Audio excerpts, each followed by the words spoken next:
भाई शुक्रवार को एक दिन एक जगह पे पूजा होगी, मंगलवार को एक जगह पे पूजा होगी, बुधवार को एक जगह जाएंगे हम। अलग अलग जगहों पे हम भटकते रहते हैं, किसी सामूहिक रूप से किसी एक जगह जब तक एकत्रित नहीं होंगे, हमारी जो सामूहिक समस्याएं हैं वो सामूहिक रूप से ही हल होंगी।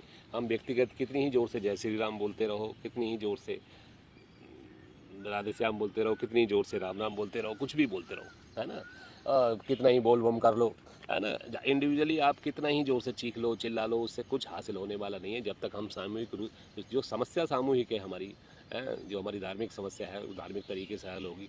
हम धार्मिक रूप से किसी एक जगह, हमें हफ्ते में 15 दिन में कम से कम इतने फ्रीक्वेंसी के लेवल पे इकट्ठा होना ही होगा।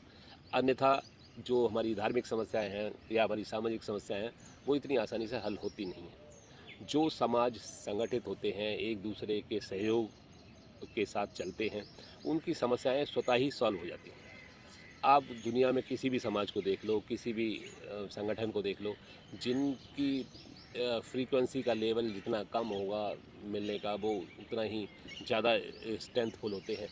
तो कहने का मतलब ये है कि हम भाई अलग अलग जगहों पे, अलग अलग तीर्थ स्थानों पे भटक रहे हैं, अलग अलग मंदिरों में भटक रहे हैं, अलग अलग दिन भटक रहे हैं, अलग अलग यहाँ तक है कि जातियों के भी हमारे मंदिर अलग अलग हो गए। हमारे जो सामाजिक मतलब सरोकार हैं, ये कि अमीरों का गरीबों का तो अलग ही समझ कहानी हो गई है। आजकल वीआईपी दर्शन वाली बात हो गई है। हमारे मंदिरों में कुछ भी अच्छा नहीं चल रहा है। भाई आप खुद देखो, थोड़ा सा अगर दिमाग लगा के सोचेंगे, जो भगवान होता है दयालु है और मतलब गरीबों पर कृपा करने वाला है, वो इतना न्याय प्रिय है। वो इन जगहों पे जहाँ बेईमानियाँ हो रही हैं तुम्हारे मंदिरों में, जहाँ पे वीआईपी दर्शन के नाम पर पैसे की लूट खसोट हो रही है, या जहाँ पाखंड हो रहा है, वहाँ ईश्वर रह ही नहीं सकता। आप मतलब हो सकता है कि मेरी बात आपको थोड़ा सा इस तरह से कचोटे कि मैं उनकी जो मान्यता है ना, आप ये देखो मंदिरों में वहाँ गंद फैला दिया गया है, कई कई जगहों पे ना बुरा हाल है। तो जो ईश्वर है उसके लिए पूरी दुनिया निवास करने के लिए है, उसके लिए बैकुंठ लोक है, सब कुछ है ना। वो आपके अंदर है, वो आपकी एक सांस के साथ अंदर है, एक सांस के साथ बाहर है, वो आपके हर क्षण कण कण में विद्यमान है। उसको किसी खास जगह पे रहने की कोई ज़रूरत नहीं है। अगर जा और वो भी ऐसी जगह पे जहाँ पे बेईमानी हो रही है, जहाँ पे पाखंड हो रहा है, जहाँ पे पब्लिक के साथ अन्याय हो रहा है, जहाँ उसी की जनता के साथ, उसी जो वो जिसका दीन बंधु दयालु कहलाता है, उसी के अपने लोगों के साथ, है ना, उसके मानने वालों के साथ, उसके लिए श्रद्धा से हज़ारों सैकड़ों किलोमीटर नंगे चलने वाले लोगों के, नंगे पैदल चलने वाले लोगों के साथ, मतलब जितना अत्याचार होगा, अन्याय होगा, आप सोचिए ईश्वर ऐसी जगहों पर टिक नहीं पाएगा, है ना। तो हम ये समझें कि हम ये हो सकते हैं हमारे लिए, भाई हमारे तीर्थ स्थल हैं, हमारे लिए ठीक है, मान्यता की जगह हैं ये, स्वस्थ रहें ये, सुंदर दिखें और इनका विकास हो, ये ठीक है। लेकिन इनके नाम पर ही सारा पाखंड है, हमारे सारे पैसे का फ्लो ना इन्हीं की तरफ हो गया है। और जो हमारे गुरु हो गए हैं, कोई किसी नाम की रट लगवाया जा रहा है, कोई किसी नाम की मालाएं जपवाया जा रहा है, कोई आपका पास्ट बताने की कोशिश कर रहा है, कोई फ्यूचर बताने की कोशिश कर रहा है। आप ये सोचो भाई, ये सब इंसान हैं। संसार में सिर्फ एक चमत्कार होता है, वो होता है ह्यूमन कोशिश से। हमारी इंसानी जो कोशिश होगी, इंसानी कोशिशों से धर्म बसते हैं, इंसानी कोशिशों से समाज बसते हैं। और आप कितना ही राम नाम लेते रहो, कितना ही कृष्ण का नाम लेते रहो, कितना ही श्याम श्याम बोलते रहो, भाई राम राम बोलने से, श्याम श्याम कृष्ण के कुछ भी बोलने से आपके धर्म का भला होने वाला नहीं है। भला आपकी जो ह्यूमन जो कोशिश होगी ना, हमारी इंसानी कोशिश होगी, उसी से होगा। जो हमारी समस्याएं हैं ना, उनका हल इतनी आसानी से नहीं होने वाला। तो जब जो कोशिश हम हमारे करने से जो चीज़ हल हो सकती है, हम क्यों बार बार भगवान की तरफ भाग रहे हैं उस चीज़ को, और ये पता होते हुए भी कि वो समस्या ना तो भगवान की पैदा करी हुई है, हम लोगों की खुद की पैदा करी हुई समस्या को हम खुद ही अगर ख़त्म करने की कोशिश करेंगे, तभी वो हल हो पाएगी। यही बात आपके धार्मिक गुरुओं की, आपके जो जिन श्रद्धाओं के साथ आपने जिन मंदिरों को इतना अमीर बना दिया है भाई, और बहुत सारी चीज़ें आप देख लेना। भाई कहीं एक आध स्कूल खोल दिया है तो बात अलग है, कहीं कोई एक आध हॉस्पिटल चल रहा हो वो बात अलग है। लेकिन इन मंदिरों का जो पैसा है वो या तो गवर्नमेंट चूस लेती हैं, या इनके जो मैनेजमेंट वाले भ्रष्टाचारी लोग हैं वो चूस लेते हैं। आपके इस पैसे का मतलब जो आपने धर्म के लिए दिया, उसका भाई 80-70% 90% अधर्म के लिए ही इस्तेमाल होता है। अधर्म से मतलब है वो आपके धर्म की भलाई के नहीं लिए नहीं लग रहा।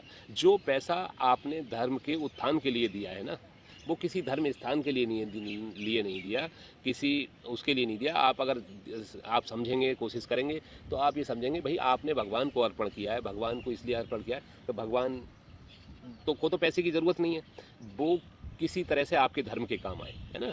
आपके पैसे की रिश्वत से भगवान नहीं चलता। भगवान भाई परम वैभवशील है, उसके पास पैसे की कोई कमी तो है नहीं, है ना? सब कुछ उसने दिया है, तो आप उसको क्या तो दे देंगे।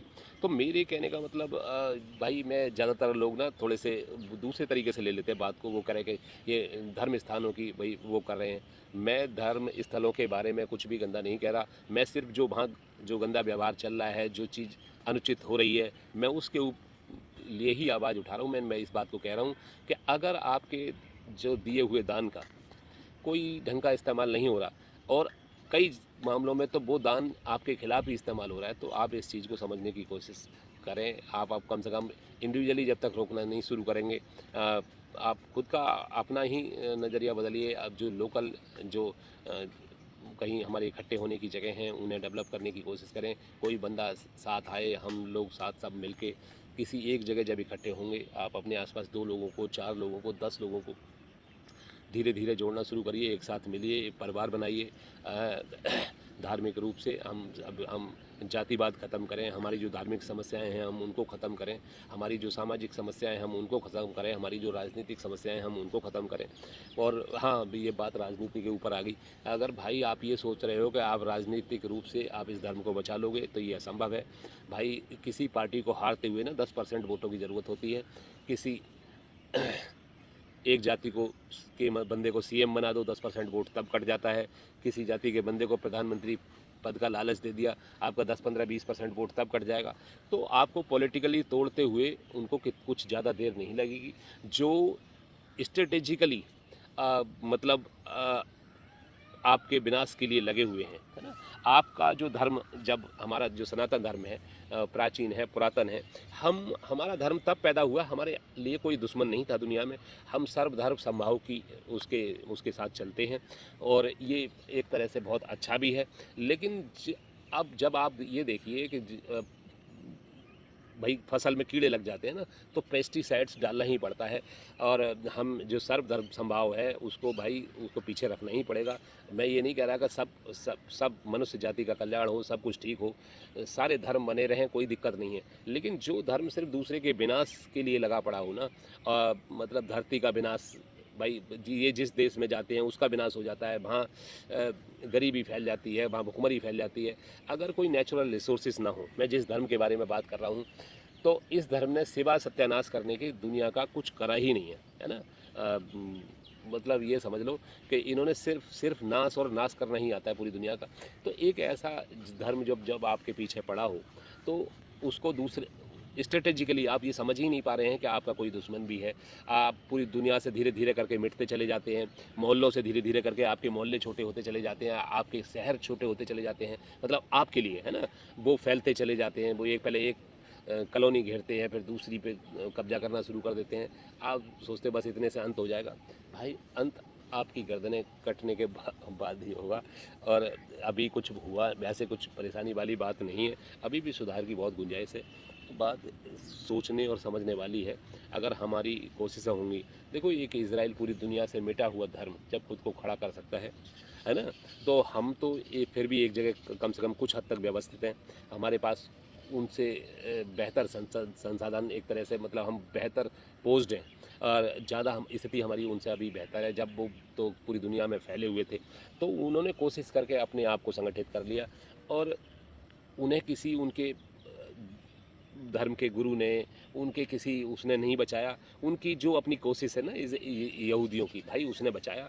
इस बात को समझो। तो हिंदू धर्म को भी सारे दिन आप राम राम करते रहो, कितना ही जपते रहो भाई, कितना ही राधे श्याम करते रहो, कितना ही बोल बम करते रहो, कितना ही कुछ भी नाम लेते रहो, आप अपनी कोशिशों से बचेगा। धर्म तब बचेगा जब धर्म मानने वाला बंदा बचता है ना? आपके धार्मिक मंदिरों को बचाने से धर्म नहीं बचेगा। आप मंदिरों को समृद्ध करने से, सारा पैसे का फ्लो उधर मोड़ देने से, सारा पैसे का फ्लो गुरुओं की तरफ मोड़ देने से धर्म नहीं बचेगा। धर्म तो भाई इंसानी कोशिशों से ही बचेगा। आपके जो एफर्ट्स हैं वो धर्म बचाने के लिए हों, धर्म को समृद्ध करने के लिए हों, धर्म को शिक्षित करने के लिए हों। हमारे जो धार्मिक जो हमारे पैसे का फ्लो है हमारे धर्म के लोगों की शिक्षा के लिए हो, उनके स्वास्थ्य के लिए हो, उनकी तकनीकी समृद्धि के लिए हो और उनकी सामरिक मतलब समृद्धि के लिए हो। भाई धर्म इसी से बचेगा, है ना? कोई दूसरा तरीका नहीं है और ये तरीका तब हम अपना पाएंगे जब हम धार्मिक रूप से किसी एक हफ्ते में, 10 दिन में, 15 दिन में कम से कम इकट्ठा हों, कम से कम महीने में तो इकट्ठा हों। तब हमारी जो सामाजिक समस्याएं हैं, राजनीतिक समस्याएं हैं, धार्मिक समस्याएं हैं या हमारी व्यक्तिगत समस्याएं हैं, इन सब का हल हम उस मतलब किसी एक जगह जब इकट्ठे होंगे तो आपसी सहयोग से अपने आप ही हल हो जाएगा। हमें उसके लिए कुछ एक्स्ट्रा एफर्ट करने की ज़रूरत नहीं होगी और जो हमारे अंदर हीन भावनाएं हैं वो भी जब हम एक दूसरे की शक्लें देखेंगे, एक दूसरे का भरोसा देखेंगे, एक दूसरे का सहयोग करेंगे, उसका सिर्फ भरोसा ही काफ़ी होता है। किसी के साथ खड़े हो जाने सचमुच खड़े हो जाने से कुछ भी कई बार नहीं होता, कई बार सिर्फ भरोसे से भी काम चल जाता है। तो हम इस चीज़ को समझें, भाई हम एक दूसरे का सहयोग करेंगे, यही आज का सबसे बड़ा ज़रूरत है, आज की सबसे बड़ा धर्म है, आज यही सबसे बड़ी आवश्यकता है। तो उस बात को समझें। हम सामाजिक रूप से, राजनीतिक रूप से, धार्मिक रूप से हम हिंदुओं को, हम हिंदू, जैन, सिख, भाई आप समझ ही नहीं रहे हो, जो बौद्ध हैं, हम सब एक ही चीज़ का शिकार होने वाले हैं। भाई नए जो बौद्ध हैं वो अपने उसमें लगे हैं और यहाँ तक है कि इंडिया में जो रहने वाले क्रिश्चियंस हैं, भाई तुम लोग भी इसको समझो, बौद्ध, जैन, क्रिश्चियन, सिख सब एक ही चीज़ का शिकार होने वाले हो। भाई हिंदुओं को कोई वो नहीं है, किसी चीज़ से वो नहीं है, लेकिन जो आजकल इस्लाम की तरफ से जो चुनौती आ रही है ना, आप उस चीज़ को समझो। ये चाहते हैं कि सब कुछ इस्लाम में हो जाए, सब कुछ उनके तरीके से चले, जो नहीं चलेगा वो काफिर है, उसे काट देंगे। भाई ऐसा तो क्रिश्चियनिटी में भी नहीं होता कि भाई जो नहीं चलेगा तो उसे मार देंगे, काट देंगे। बौद्धों में भी नहीं होता। तो हम सब एक तरह से बौद्धिक लेवल पे या एक जो जो तरीका है ना, एक वो लेवल पे हम करीब करीब एक ही हैं। हमारी समस्या है, अब शायद आप आज आपको समझ में नहीं आए, 10 साल बाद हमारे सबकी समस्या एक होगी। जैसे बांग्लादेश में है ना, सबकी एक ही समस्या है। पाकिस्तान में क्रिश्चियन, मुस्लिम, जैन, बौद्ध सबकी एक ही समस्या है, बचना। ऐसे ही बांग्लादेश में आज भाई बौद्धों की, जैनों की, पारसियों की, सबकी एक ही समस्या है। तो जो तुम लोग अपने जो भेद मचाए पड़े हो ना, अपने अपने धर्म को बचाने के चक्कर में, क्रिश्चियन लोगों से भी कह रहा हूँ मैं, भाई अफ़गानिस्तान में क्या बचा लिया आपने, है ना? मैं बौद्धों से भी कह रहा हूँ, तमाम तुम्हारी बामियान वगैरह सारी मिटा दी, भाई क्या बचा लिया आपने, है ना? तो बात को इसको समझो ना, ना आपको हम सबको एक ही चीज़ से बचना है। जो भाई कीड़े लग गए हैं फसल में वो पेस्टिसाइड से ही मिटेंगे। तो हम धार्मिक रूप से, राजनीतिक रूप से एक जगह इकट्ठे हों और इस जो फसल पे लगे हुए कीड़े हैं, हरे टिड्डे हैं, इनका इलाज भाई पेस्टिसाइड्स ही है। हम पॉलिटिकली इकट्ठे हों, धार्मिक रूप से इकट्ठे हों या राजनीतिक रूप से किसी तरह से समझ लो आप इसको। नमस्ते। बस मेरे ख्याल से सब कुछ समझ तो गए ही होंगे मैं क्या कहना चाह रहा हूँ।